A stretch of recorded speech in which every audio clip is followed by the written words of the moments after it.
Hello, everybody, and welcome back to the Basketball Maestros podcast.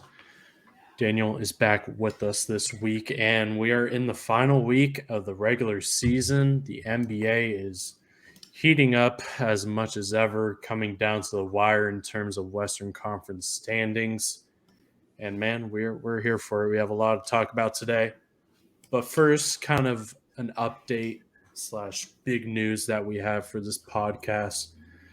Uh, we're gonna be winning an award, which is absolutely crazy to think about. But just for some background, I run this podcast through my college up here in Idaho, and they nominated this podcast for best sports podcast in the state of Idaho. And I got an email yesterday saying that we are a winner, which is obviously really exciting, but we're not exactly sure what our place is. It's 1 through 3, but I'd be lying if I said I did not want to be first. But there's another big podcast here in Idaho, and we're I feel like we're probably fighting with them for that one spot. But yeah, man, really interesting to see where we place, but also very exciting regardless. This podcast isn't even 2 years old yet, and to have an accomplishment like this is kind of insane.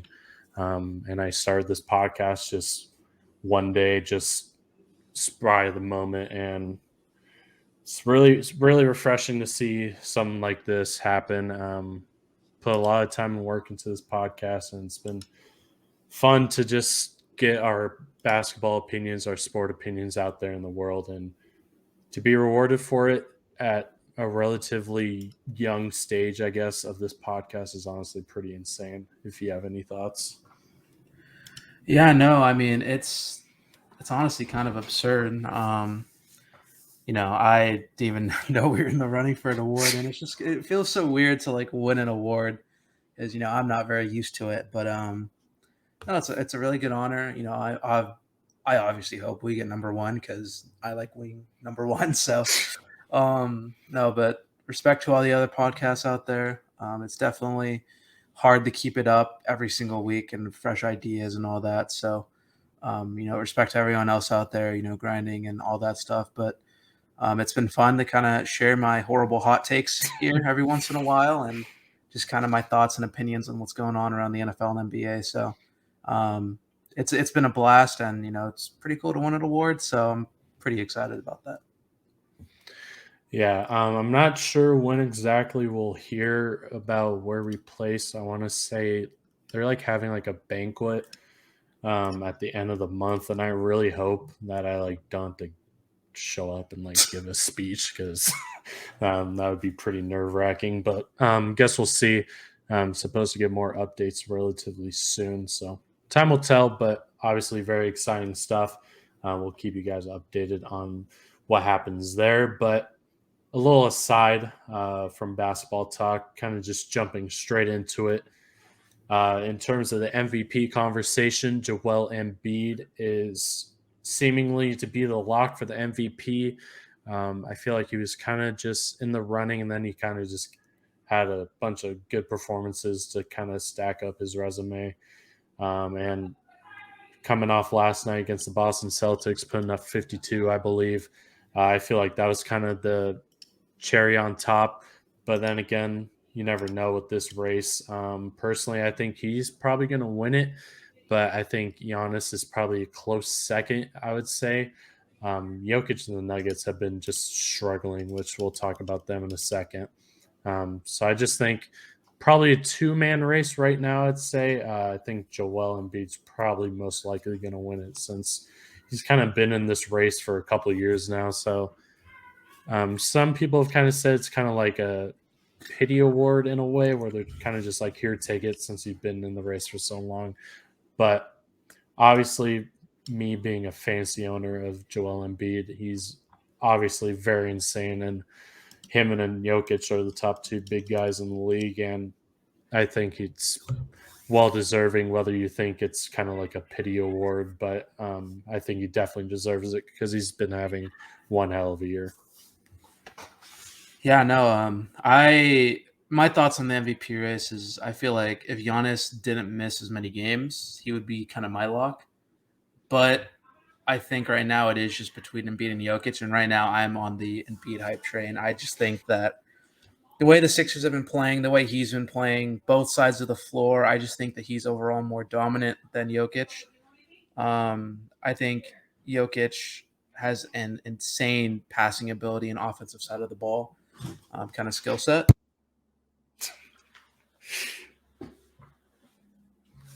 Interruption on the Daniel household.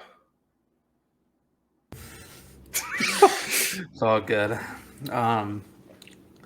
But no, I think overall, like I was saying, Jokic's skill set with passing, he knows how to score. He knows how to kind of lead his teammates on that side of the ball. I think it's amazing.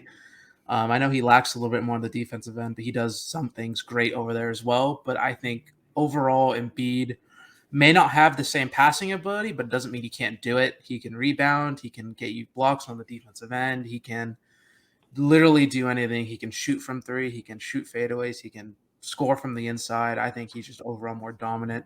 And I think if I truly needed a bucket to win a game, I would trust Embiid a lot more than Jokic. So I think especially after that, I think 52 points last night against the Celtics, I think that he kind of has locked it in here, and I think that he's going to run away with it when MVP race kind of concludes here at the end of the season. And I mentioned it. The Denver Nuggets are kind of in a weird spot, and they've kind of picked a pretty bad time to kind of be in a losing lull. They've kind of just been losing a bunch of games recently. They picked up a win against the Warriors without Jokic, which was impressive, but just recently coming off a 20-point loss to the Houston Rockets last night.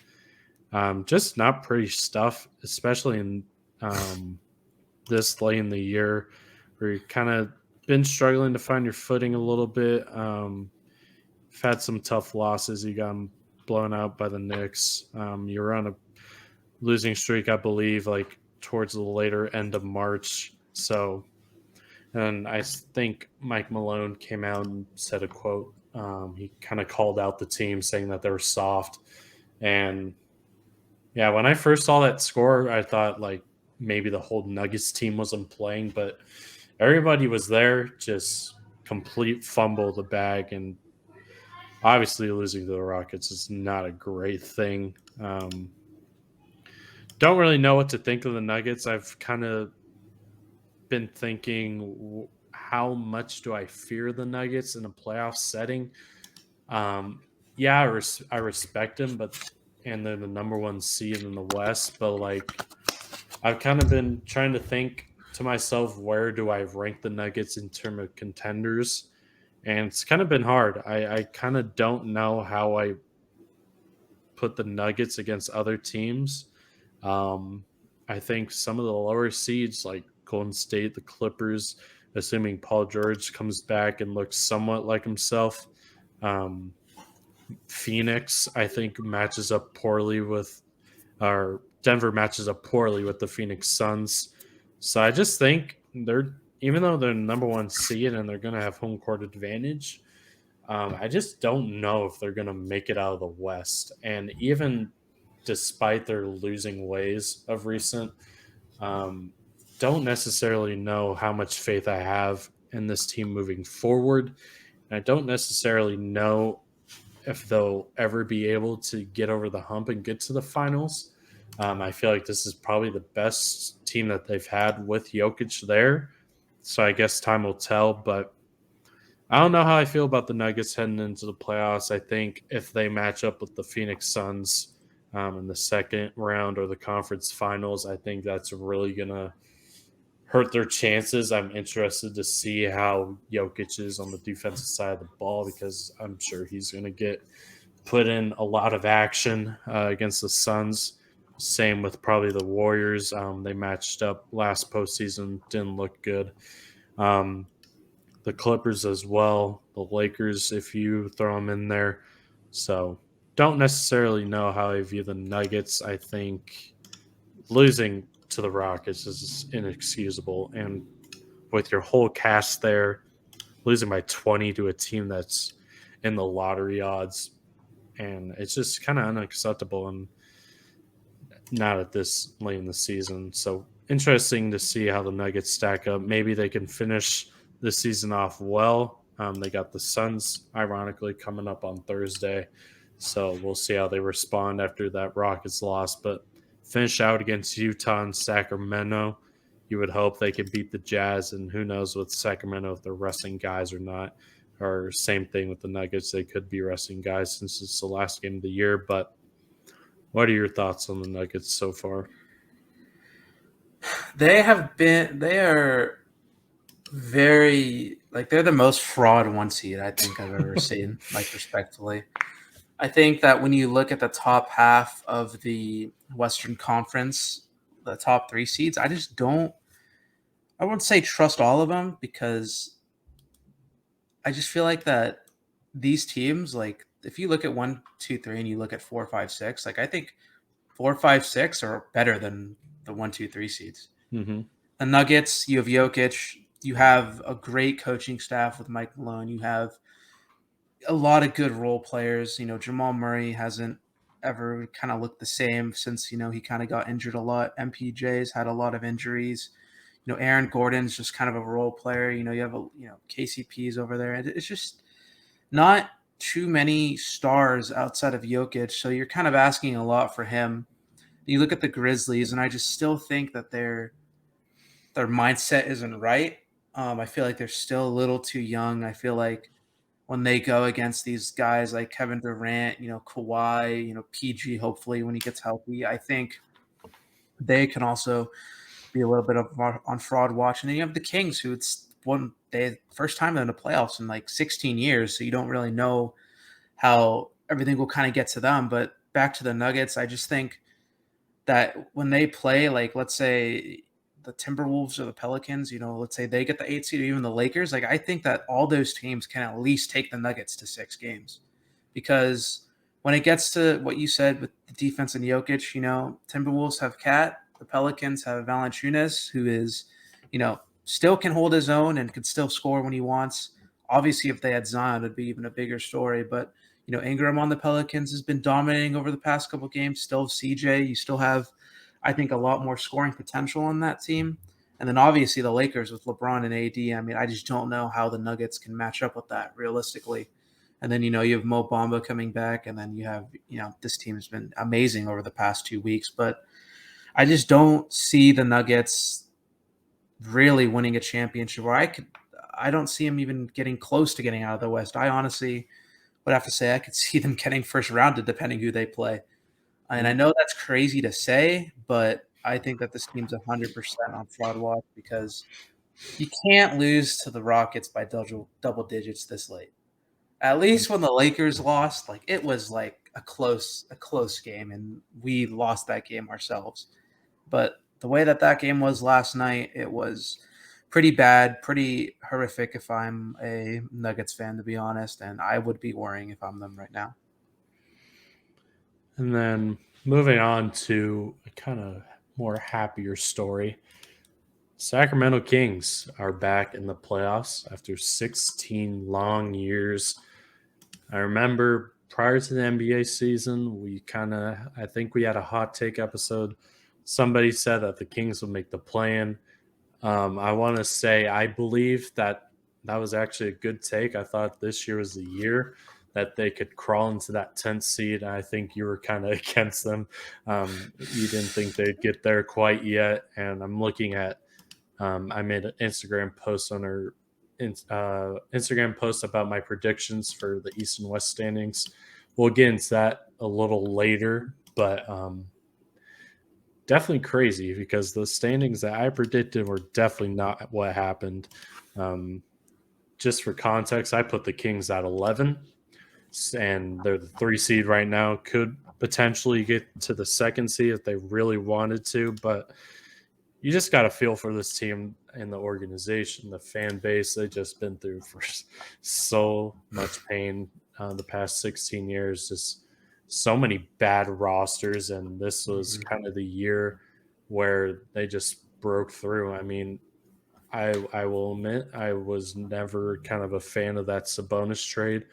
Probably still not, but I think it's worked out in terms of a win now, in terms of just waiting around and building for the future, which I respect. They swung for the fences. They tried to switch things up, and props to them. It worked out. You kind of have that notion with the Kings that nothing ever goes right for them. It's kind of dysfunction constantly.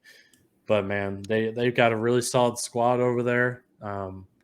Even though people kind of view them as potentially a first round exit, if you like, for example, if you put the Lakers up against them or like the Warriors, um, don't quite get the notion of that. I think that home court advantage for the Kings is going to be insane. Those fans are going to be absolutely rocking, sold out arena every single home game. So it's definitely going to be a hard place to play at. I'm very excited just as a basketball fan to watch.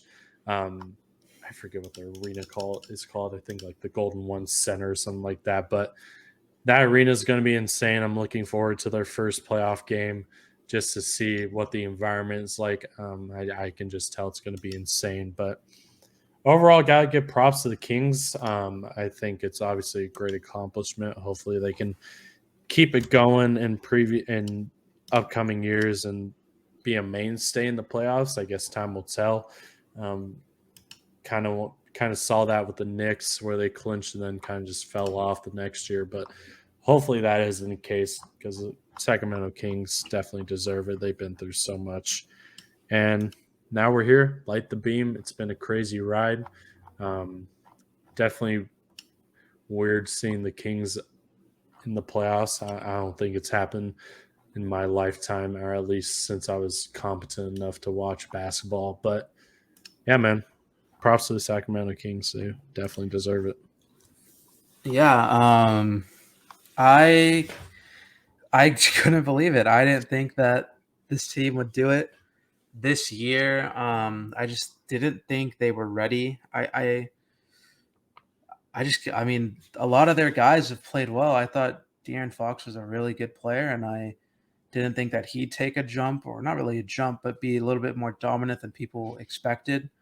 I didn't like the Sabonis trade either, but it worked out for them. You know, Malik Monk has really helped them in some areas. A lot of other players have helped them, and I think that they deserve it, man. That team, that city, everything about them. I mean, how can you hate it if you're an NBA fan? It's just, it's great to see, and I'm really excited. I really hope that they can, kind of make a run and kind of hopefully make the second round because the city deserves it.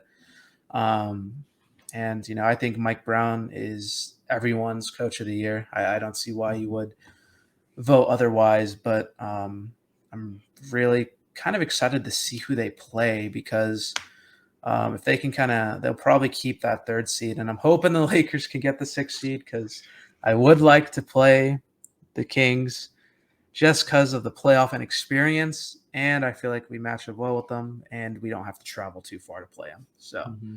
would be pretty nice. But overall, let's just see what happens. And once again, I can't believe. I mean, looking back at it, my prediction or my statement, as usual, is awful. But it's okay. We'll just rock with it, and we'll watch. We'll see how this team kind of plays out. But I think that they'll have a successful offseason, hopefully.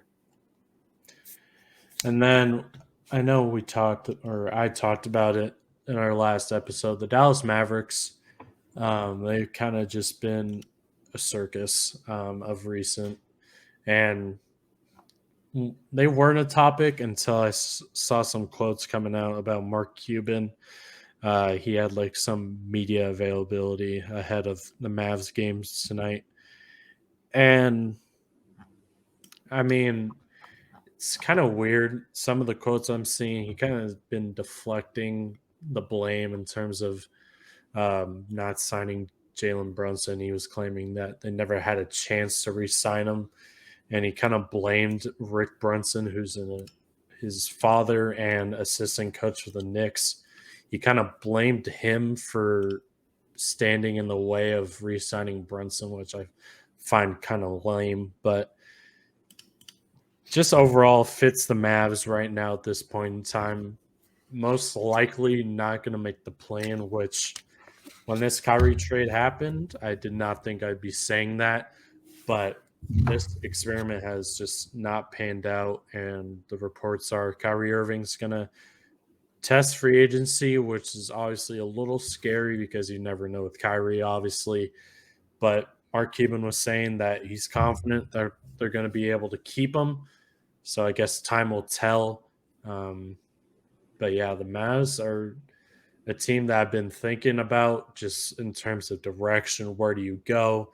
Do you hold on to Kyrie? Do you let him walk? Because if you sign Kyrie, you're kind of left in the same position where you just have those top two guys and not a lot of money to surround the edges with good, competent pieces. And we're seeing that right now. Just cannot guard anybody. Just the kind of idea of we're going to score a lot, not defend a lot, but we'll outscore you when the game finishes. And so far, that has not happened. So, honestly, if I'm a part of the Dallas front office, I am definitely going to have my job on the line because you just have this is probably the most crucial offseason for Dallas under the Luka era.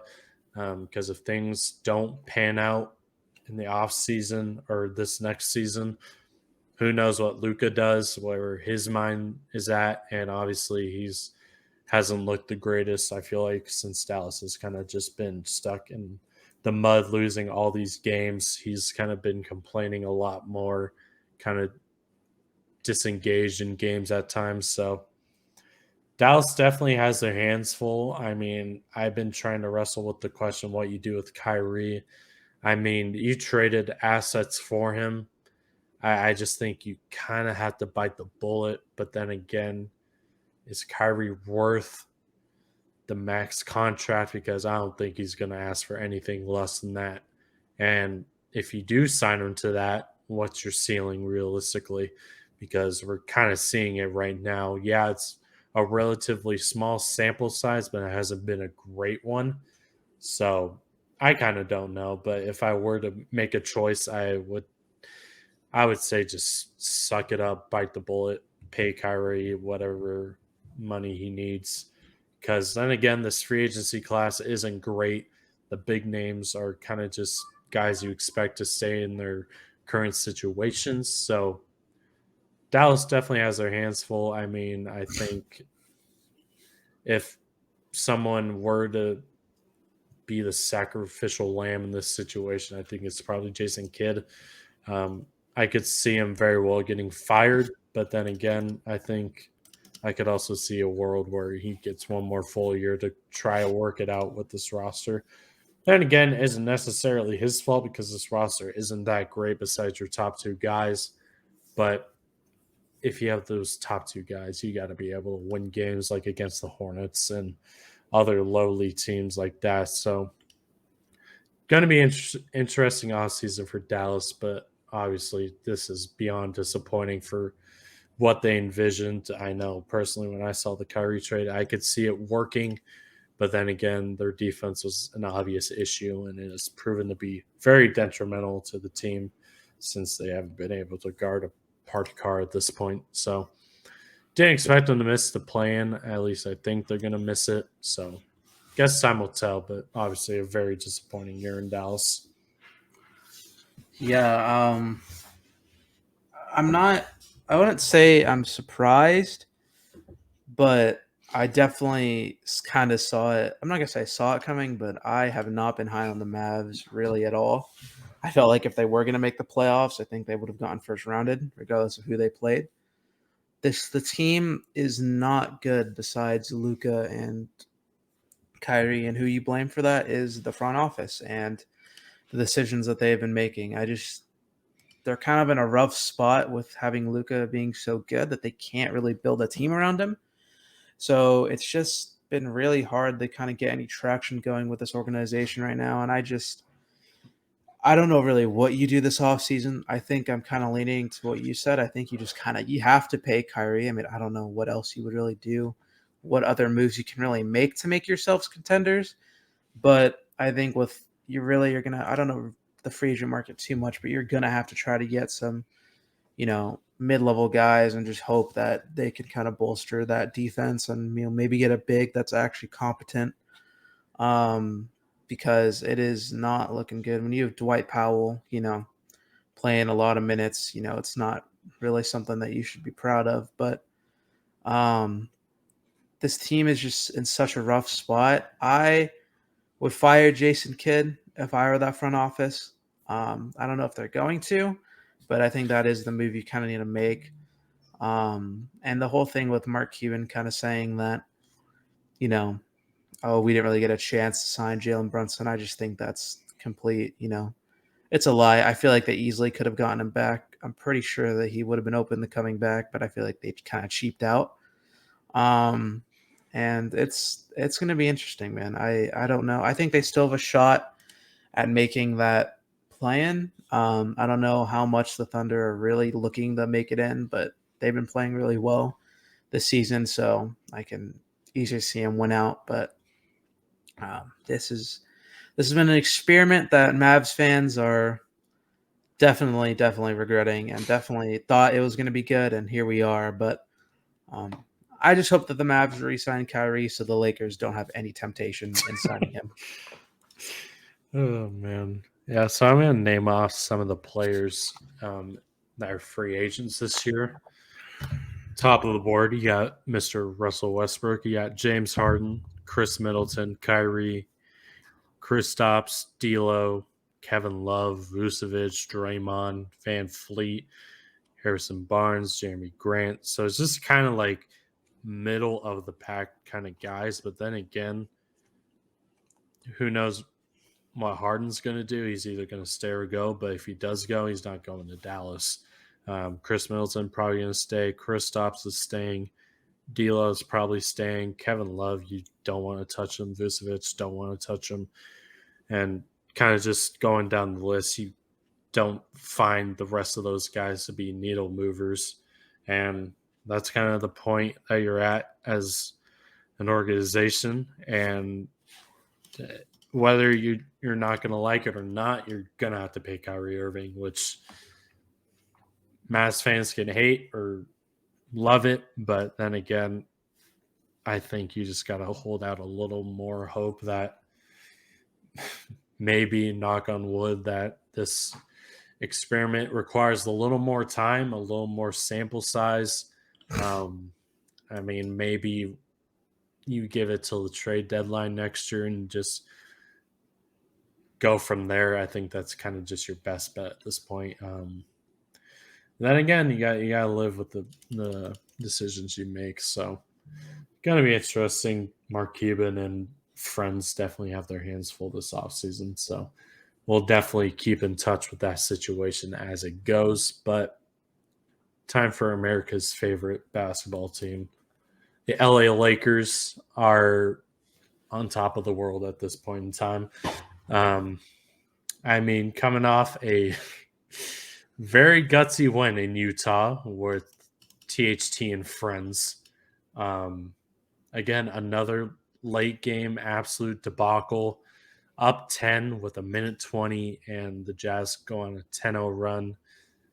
And I was in disbelief. I shouldn't have been, because this has happened so many times before. But we end up going to overtime. LeBron misses a layup that he makes like 98% of the time. Just left it a little bit short. And I thought, when Kelly Olynyk hit a 3 in OT to go up 3, I'm like, well, we're probably going to lose this game, are we? And thank Christ it didn't happen. LeBron backpacked us in overtime. I think he had like 8 points in the extra quarter. So props to LeBron. Definitely should not have taken 5 more minutes to get that win. But I know a lot of Laker fans share the same sentiment. At this point in time, you can't really be mad about process. You just got to take a win and roll with it. But you kind of see the side effects of messing around in Utah going into overtime.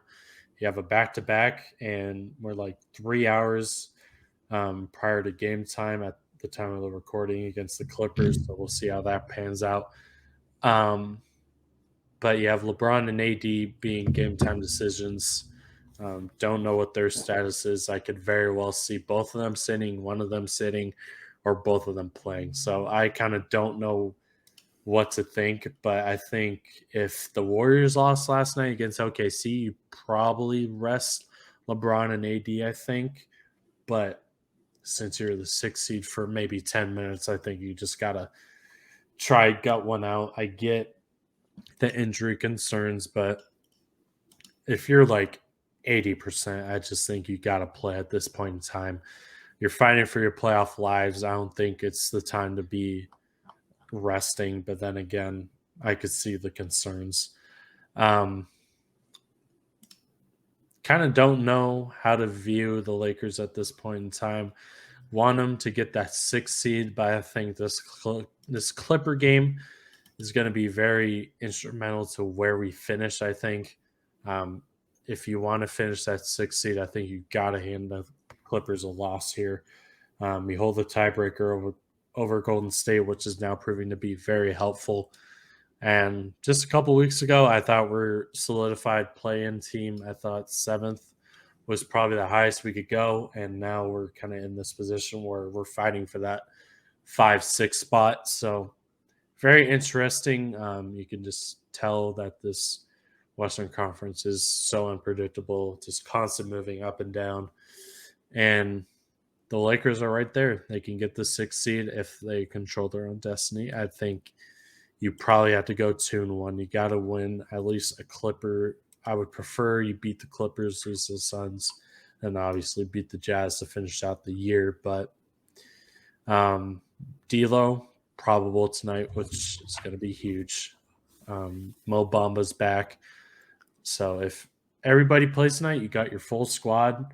I would definitely prefer for that, but you never know. I could very well see AD or LeBron taking a night off just because you weren't able to handle business. It took you 5 extra minutes, which definitely didn't help. LeBron playing 38 minutes, AD playing 42. So I would like to say we can finish out that 6th seed. I know a couple podcasts ago I said I want the smoke with Phoenix. Kind of biting my words there. KD on that other side makes me very scared, but then again, you got to roll with the punches at this point in time. I'll take being in a solidified playoff spot than a play-in at this point in time. So whether it be 6 or 5, I'd much rather prefer 6. Even though I said Sacramento's definitely not going to be an easy out, especially with that home court advantage. But I think you just rather go up to Sacramento with a younger team than the Phoenix Suns, who are probably more experienced than the Kings. But how are you feeling about the Lakers at this point in time? First of all, that game last night, turned it on when the 4th quarter started. Was just kind of chilling, talking to people. Then, I saw, with 10 minutes, or not 10 minutes, like 2 minutes left. I'm like, oh, yeah, we won this game. Then, I kind of tabbed back out, and I didn't really, pay attention to it. Tab back in to exit the thing because I was like, oh, we won this game. And then I see we're down by, 4. And I'm like, okay, this isn't good. Kelly Olynyk turns to the prime Steph Curry. We go to OT, and I'm just like, here it comes. This team, I was pissed. We get out of the OT tip. I forgot who, but someone gets an and one, and I'm like, Kelly. Yep, Kelly again gets an and one. I'm just like, this is so scripted. There's just no way that happened. But we prevailed. We won. A win's a win. I don't care. But regards to tonight with LeBron and AD, I think.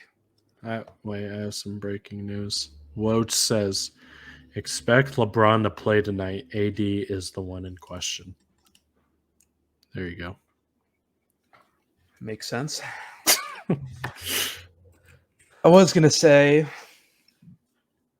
I mean, I I would at least want one of them to play. Um, and obviously now we have one of them playing, so I mean that's great. But I think with the news of Mo Bamba, I think AD sitting out is ever. It's just more likely. Mhm. Um, I really want to beat the Clippers because, like you said, I think the Suns are going to be a lot harder to beat, especially with KD. So I really would like us to kind of tough it out here and beat the Mhm. Clippers. And because, I mean, let's be honest, like, how much rest are you going to get now? We're towards the end of the season. Playoffs are about to start. Like, we really need these games. I know that some people are saying that we don't want to be the fifth seed, so we don't have to play the Suns in the first round. And I honestly can understand that, losing this game on purpose. Not on purpose, but not playing because we don't want to take on the Suns first round. And I don't hate that idea. I remember when you said that, I was like, that's very interesting. I wouldn't agree with that, but Need you our do get you. back. Need our get back. Um, but we'll just have to see. I think this team is really good, and I think the only thing or setting it back is Darvin Ham.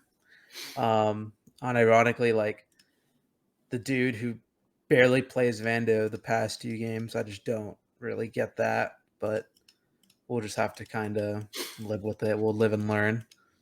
But I don't think that any team could stop this team. I think the Suns are like our biggest threat right now, in my opinion. I think the Clippers as well. I think Suns and Clippers are the two teams we realistically have to look out for the most in the West. But um, I'm really excited to see what happens. I think that playoffs is, pretty much guaranteed at this point, or at least I think so. I think that we can easily win in the play-in tournament. And I just want to see Laker basketball in the playoffs, man. LeBron finally getting back there, and I really hope that we can make a championship run because people have been calling me crazy. People don't really know basketball as much, and I don't think it's crazy. This team has just been playing really well, and I know you're kind of on the same page where it's not crazy. I think that with the moves we've made and how we've been looking, this team could easily make a championship run if everything goes right with injuries and all that. So I kind of want to do a little previewing of this Battle of LA. I've seen Tyler said that it's probably the first meaningful game between the two teams, which I find it a little bit to be a shot. But I mean, you can kind of agree we haven't been a great team, or we fumbled many games against the Clippers. So we have a shot here against the Clippers. We've lost to them 10 straight times now, which hurts me to say that. But we have a competent team now. If AD is out and LeBron's in, I think you definitely still have enough to get it done. Um, your team's definitely a lot better. And Vando, we have an actual wing defender. Not saying he's going to stop Kawhi because Kawhi's kind of insane. But I think the spotlight's on Mr. Russell Westbrook. I mean, this game's going to be insane. Twitter's going to be on fire. The timeline's going to be insane. I'm just all for it, man. Whether we lose or win, regardless, the 10 Clipper fans are going to talk their talk on Twitter, or the whole Laker fans are just going to be on the timeline talking. But I'm all for it, man. The theatrics are there. Russ's first game against us since he's joined the Clippers. Um, the theatrics are all there, and I'm all for it. End of the season, both teams with identical records fighting for a certified playoff spot, and this is stuff you live for. I mean, obviously, you hope LeBron plays, which it's looking like that, but um, how much do you think Russ is going to drop tonight on us?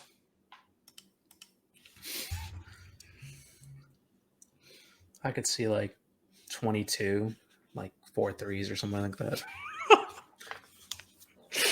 Oh, I really don't want to see him drill 4 threes. If I see another 5 for 5 3 performance, I'll probably be MIA. I'll probably go off the grid.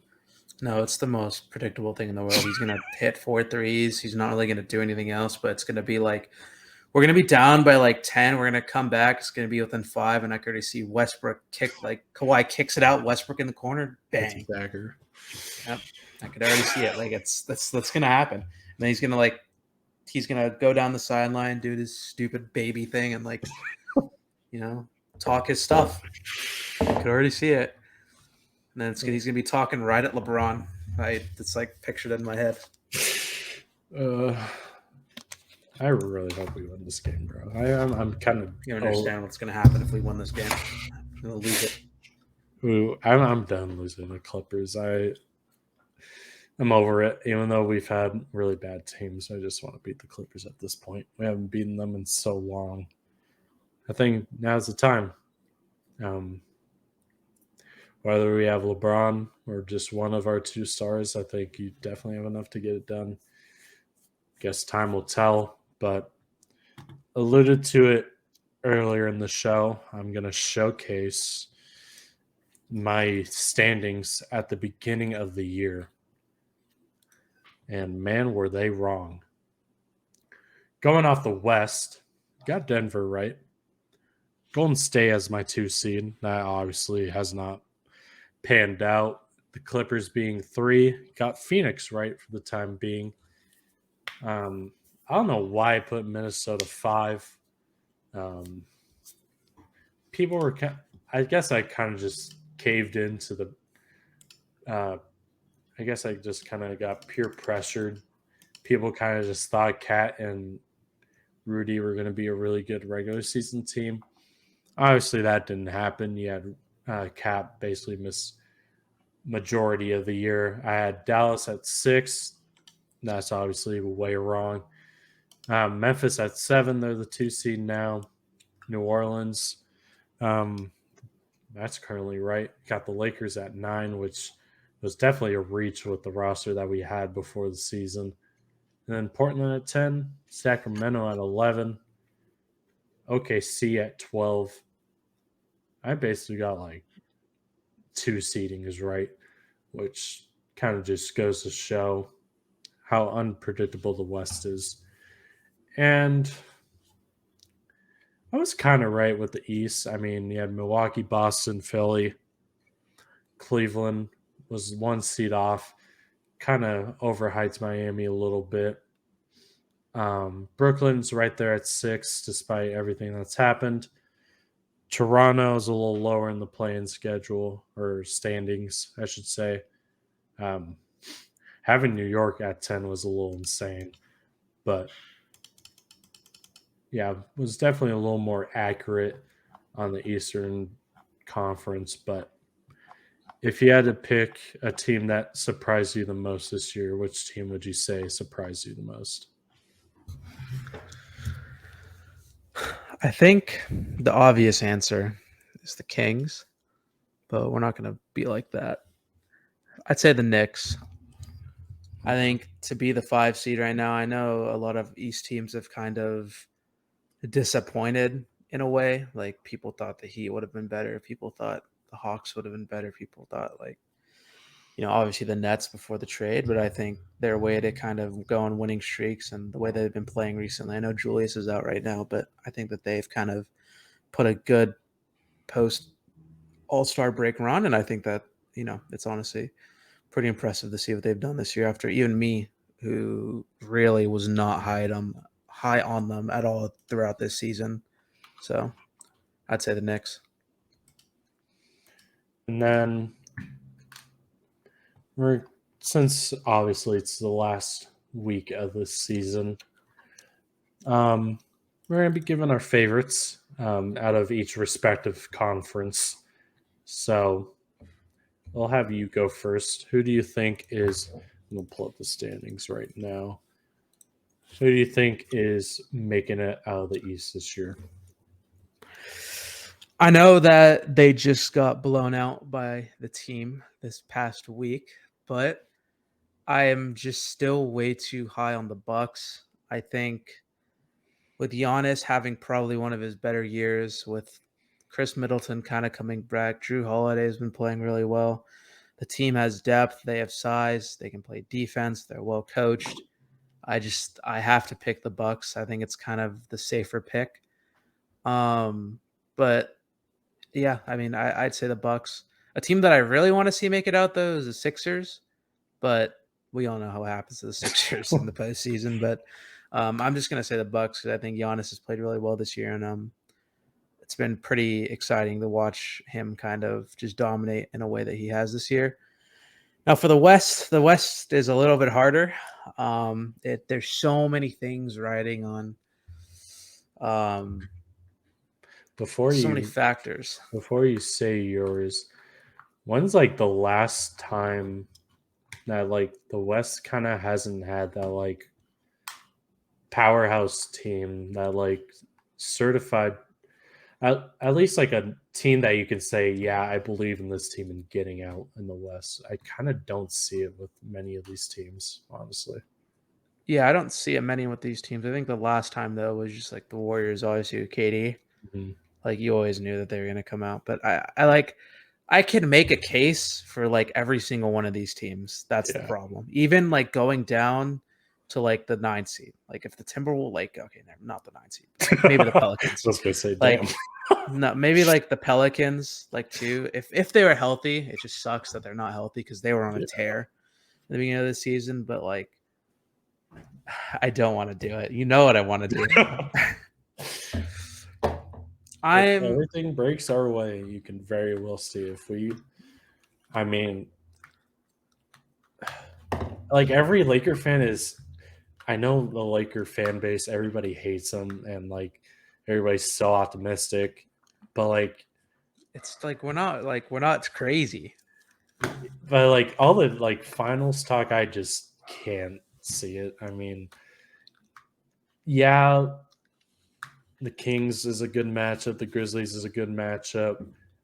But like, I just don't know if I believe in this team. You gotta believe 7 games, bro. Like, I just don't. People are like, okay. I should say Laker fans are just making it seem like, oh yeah, it's a cakewalk. But like, I'm not saying it's not a cakewalk. Like to beat the Clippers in a 7-game series, to beat the Suns in a 7-game series, to even beat the Grizzlies in a 7-game series, it is not going to be easy. Nothing about the run will be easy, but it just depends on how well that our superstars play. And I think that at their peak with AD and LeBron, I think that they're still the best duo in the league when they're healthy and when they're both playing good.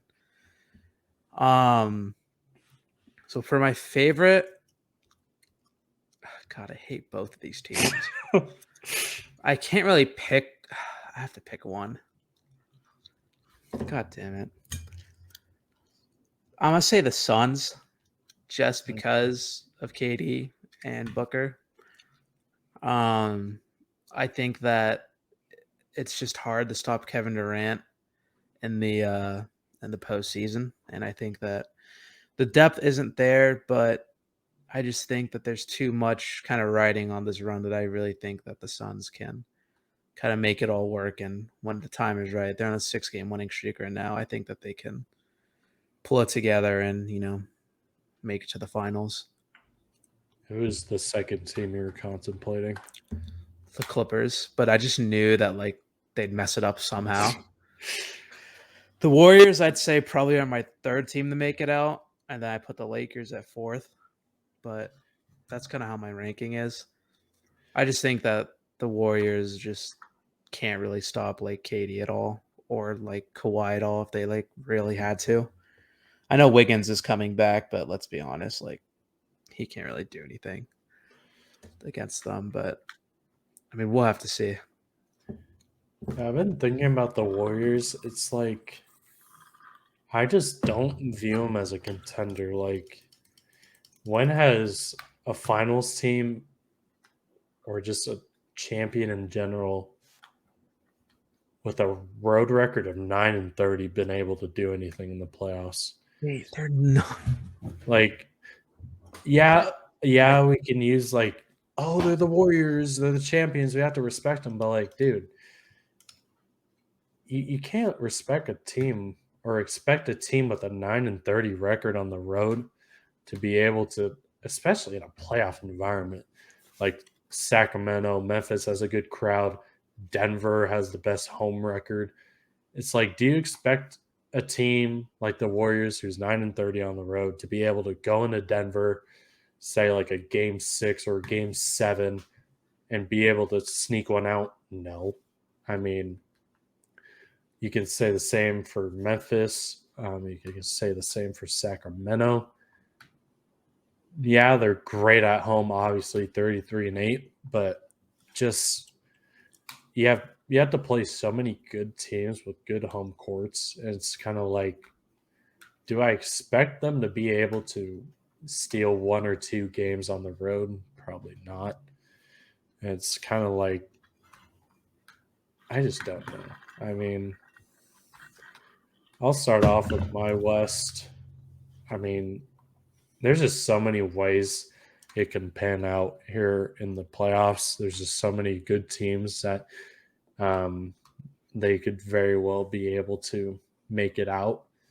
But I think I'll probably go Phoenix as well, but I think the Clippers are very close second. I would give the Clippers the edge if they had Paul George healthy, and I think it's going to be a huge gamble to have him back in the playoffs.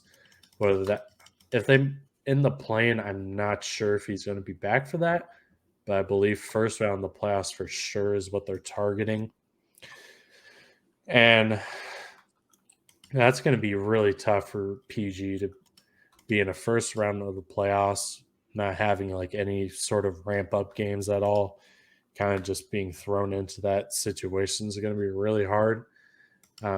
And definitely going to take him a few games to kind of work himself back. But I want to say the Suns, but then again, I've said it before, I'm not a believer in their depth, but they're kind of just depending on Book and KD to be the leading forces, which I mean isn't a bad duo to lead you to the promised land. Obviously, 6-game losing or winning streak, but yeah, man, I'm honestly not sure how the West is going to shake out. It's going to be very interesting. I think it's like probably the first time where we could have like a 6 or a 7 seed, like be able to have a high chance or at least a relatively good chance of knocking off an upper seed like Memphis, like Sacramento or Denver, which is interesting. And I'm all for upsets. And then kind of with the East, I would probably have to agree with you that it's hard for me to not choose the Bucks. I mean, Giannis has looked great. Yeah, the Boston game was really embarrassing, but yeah, Drew Holiday go off for 50. You have Middleton now starting to find his groove slowly but surely. And I think it's just kind of coming together at the right time. And I mean, if a team were to give them a run for their money, I think them and the Sixers would probably be interesting. Yeah, I just don't. I think it's just kind of just Boston, Milwaukee, Philly. I don't see any lower seeds. Maybe the Cavs can make a series interesting, but I don't just necessarily believe in their playoff experience. It's kind of just Donovan Mitchell, kind of is their leading guy with playoff experience. But yeah, I think the Bucks are. I think regardless, I think the Eastern Conference is probably going to win the finals. If I were to predict that, I just think whether it be Milwaukee or Boston or Philly, I think they just kind of have just a better team construction than some of these Western Conference teams. Like I think if the Bucks are able to make it there, I'm probably taking them over any West team that comes out, quite honestly. So we'll see. We're less than a week away from the playoffs. Sunday, I believe, is the last day. So definitely going to be very interesting to see how all the standings shake out. I'm sure the Western Conference or Eastern Conference is kind of just solidified. Maybe the Heat are able to sneak into the 6th spot at the very end, but that's kind of the only movement you'll probably see in the East. The West, there's still a lot to go. Most teams probably have like 3 or 2 games left. Could see some more movement for sure, but it's definitely going to be an interesting ride to say the least. And then kind of just wrapping up our playoff talk. What are your expectations for the playoffs? This is probably going to be one of the better playoffs that we've seen in a long time. I mean, you can point back to like Warriors Cavs, but those playoffs kind of weren't interesting because you kind of just knew the collision course. I mean, this is probably, I honestly can't think of a time where it's kind of just wide open, or at least in terms of the West. Just a lot of parity in the league right now, and you love to see it. And it's probably going to be probably the best playoffs I've watched. I mean, there's probably just going to be so many great round one matchups, especially in the West. So, how are you feeling about the playoffs heading into it on, I believe, next week at some point? I think that this year is looking to be probably one of the best years I think we've ever had.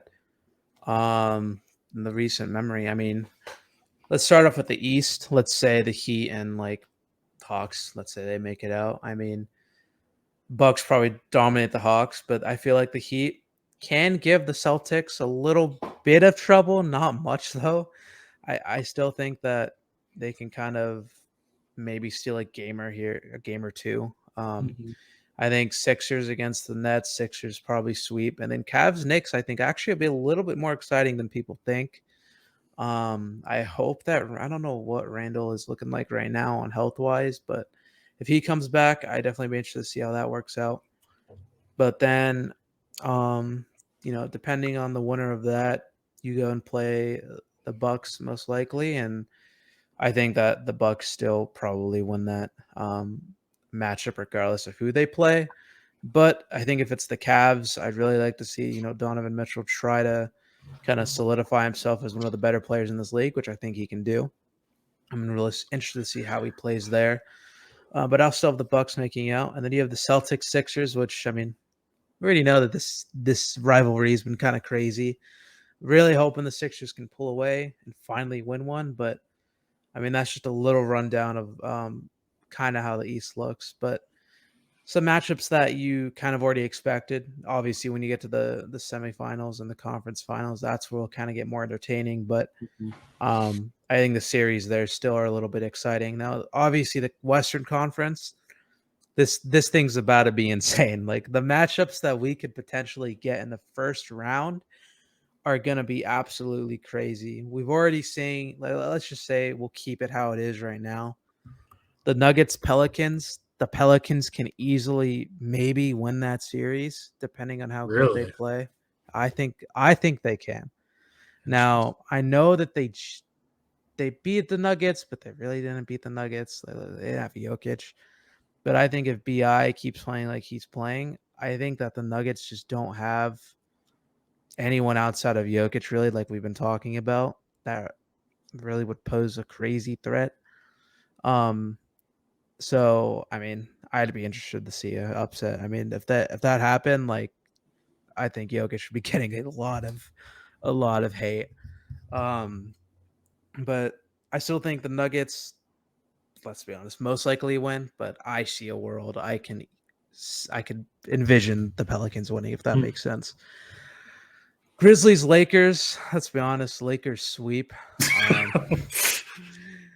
But no, for real, like the Grizzlies and Lakers would be entertaining because I mean, I think all of these matchups are entertaining, but I'd still think that the Lakers are winning. I don't care. I'm gonna be the delusional Laker fan. Clips, Kings. We already know that they've had crazy regular season games, and then Warriors, Suns. Like those are just the first round matchups. Like Warriors, Suns would be absolutely insane to watch. I mean, Curry, KD, like that kind of dynamic of them playing. I mean, it's going to be must-see TV this entire Western Conference playoffs, and I'm just ecstatic for it to get started. Even if the Lakers do somehow end up playing the Suns in the first round, that would be crazy. But I'm just really excited for it to get started. But my expectations are that this playoffs is going to be the best one that we've had in a while. I really wish the Mavs made it in over like the Pelicans just for like some storylines. But like if they stayed around like the 5 seeds so they can play the Suns or they can, stuff like that. But obviously they suck and they're the 11 seed, so unlucky. But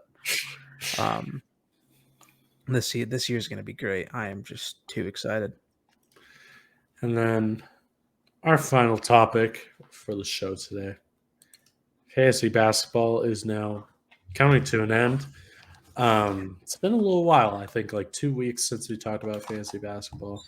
I kind of just wrote my goodbye letter, and I thought be a second round exit. But hey, made a little upset, got out of the second round, made it to the semifinals, played against the 1 seed. Give him a run for his money. I think I only lost by like a little over 100, I want to say. Thought I had a chance, but it is what it is. I mean, Zion really let me down this time of year. Really needed him to show up for me. Overall, didn't pan out. Now I'm fighting for the 3rd seed at this point in time. Hopefully, I'm able to pull it out. I think it'd be back-to-back years where I finish 3rd, which I guess is progress. But overall, I would say probably a solid year of fantasy basketball. Maybe I'm able to get over the hump next year, but injuries never leave. So you kind of have to just rock with it and hope it doesn't screw you over in playoffs. But if I were to rate my year out of 10, I'd give it like a solid 6. That's good to hear because we're the championship, baby. That's all I got to say. We won our round 2 matchup by under 100 points.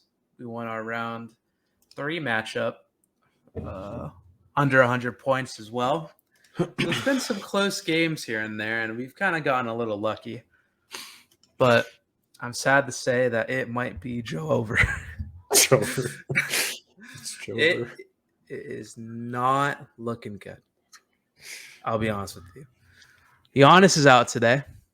Unlucky. Al Horford's out because he's soft and old. Beal's been out for 8 games, but we knew that. Dort's day-to-day. Kenyon Martin's day-to-day. PJ's day-to-day. It's not looking good. To be fair, he has 3 outs as well, but he has Marcus Smart, Xavier Tillman, and Luke Kennard. Like, that doesn't add up to Beal and Giannis, let's be honest. But here's the little thing. He has the player advantage on the 6th. I have 3 players. He has 1, 2, 3, 4, 5, 6. April 7th, I think he 1, 2, 3, 4, 5, 6, 7, 8. I think he doesn't have a player advantage on that day. But here's the fun part. Somehow he has like a full lineup, like 6 players every single day. April 8th, I have 0 players. He has 6. How's that possible? I don't know how he has he has 6 players every day. How is that possible? And then the 9th on Sunday, I have a full lineup. He has an entire lineup. And he had 6 players play the previous day. Like, I'm so confused. Like, it is actually over. I'm so sad. Like, this run was so much fun, and now it's just. I really wanted the money because I've never made it this far. I think you get at least some money back. Brody told me I don't get anything. Never mind. It's okay. I thought it was like 2nd seed at least, like because their money back. So I guess I'm gonna fight it. I'm gonna things ask are different politely. now. But yeah, that's our, I guess, last segment of fantasy basketball. Maybe next show we'll give a little update of what happens in the championship game. But yeah, that'll do it for this episode of the Basketball Maestros podcast. Thank you for tuning in. However you tuned in, whether it be through University Pulse or YouTube, Spotify, thank you for tuning in. Feel free to check us out. We go live every Friday from 4 to 5. Check us out on all our socials, Instagram, as I mentioned, YouTube, TikTok, at the Basketball Maestros. And yeah, man, playoffs start next week. Don't know when exactly the play-in starts. It may have started by the time we record again. So some content to talk about when we come back next week. But yeah, that will do it, and we will see you guys next time.